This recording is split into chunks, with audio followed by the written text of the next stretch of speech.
everybody! Everybody quiet down now. Quiet down now! Quiet! It seems like we have some new guests tonight. And you know how we welcome our new guests. With a story. Whoa, what story is that? Whoa, better be good. Friends, of course. Just sit back and relax. This is the story of Fiddlesticks. Fiddle what? Yes, the name might sound deceiving, but this is a scary story. Whoa. Let's begin. Naram and his fellow brigands readied their horses beneath the noonday sun. He fastened the buckle of the last satchel on his horse. Each was filled with an assortment of ornately carved daggers, snow fox furs, and cured meat. The stolen wares weighed his horse's saddle down so significantly he decided to walk her back to their camp. Minesh slowed his horse to walk by Naram's side. "Why aren't you riding?" he asked. "A man who is kind to his horse receives kindness in return," answered Naram. "Ha! Maybe she'll reward you with a fine trade at market," said Minesh. "She's too swayed back to ride anyway." "Not at all. This old girl's got many a mile left in her," said Naram. Minesh rode past, shaking his head. By the time the men reached the barren field before their cave hideout, the setting sun was casting its rosy glow over the horizon. A hollow, whistling wind blew through the rotted stalks and choking weeds. Moldy bales of hay were strewn about like corpses on a battlefield. Watching over this abandoned land was a crude scarecrow of cloth and straw, balanced on 2 legs of thin willow. Its tattered rags fluttered in the wind, and a rusted scythe hung limp on one arm. The brigands passed through the field and into the ragged thicket at its edge, where they approached the mouth of a cave with stalactites protruding like bared teeth. After hobbling his mare with the other horses near the entrance, Naram joined the bandits who were kindling a fire beneath its lofty stone ceiling. Remil, a man with a scar bisecting his face, nodded to him.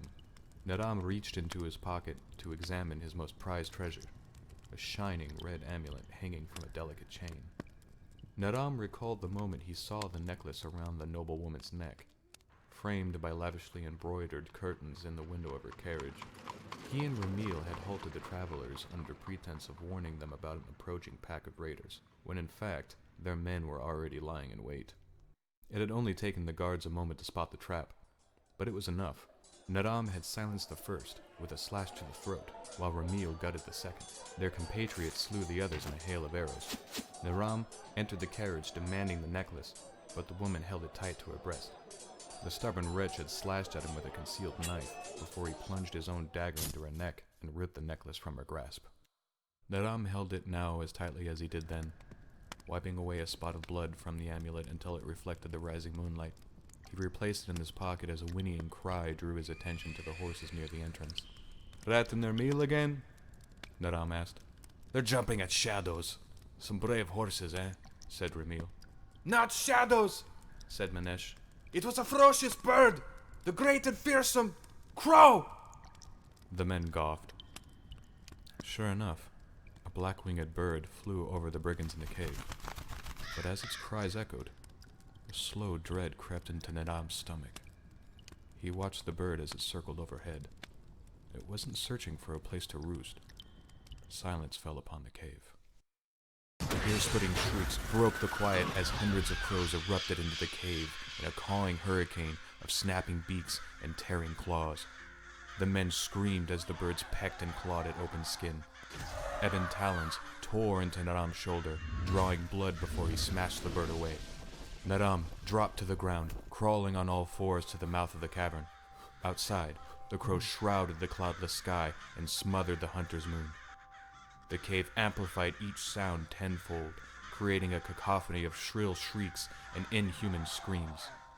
He looked up to see Remil staggering forward, with blood pouring from the ruined craters of his eyes. Naram scrambled through the rough brush outside the cave. He would not die to a flock of birds.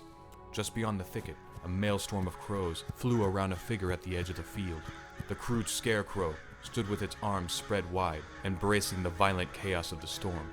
Its mouth was a ripped and jagged smile. All around it was mayhem. Faces were torn open to reveal webs of tendons and teeth as crows ravaged throats. The scarecrow turned abruptly and stared straight at Naram. Its eyes burned with wild green witch fire. Terrified, Naram clambered to his feet, running through the thicket and into the bare field in a mad sprint. The creature followed, loping after him on its tall wooden legs with unnatural speed. The stench of rotted hay caught in Naram's throat as he fled. Naram glanced back and was horrified to see the scarecrow catching up. It sliced Naram's legs out from under him before he could reach the first hay bale. Blind with fear, Naram screamed as he fell in a tangle of limbs. Heart pounding in his throat, he tried to stand up, but his ruined legs collapsed beneath him.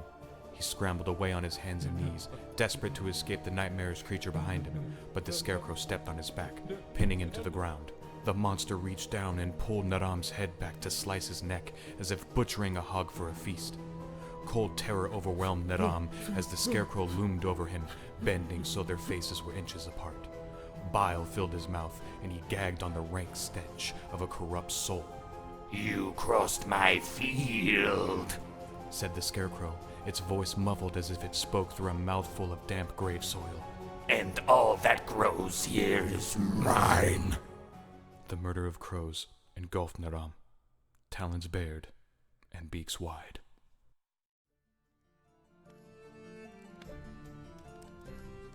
So, what did everybody think?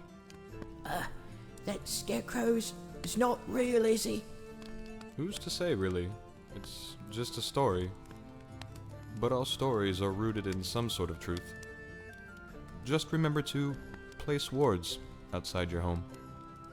Like we do here. We did do that tonight, didn't we? Didn't we? Could be a long night ahead of us.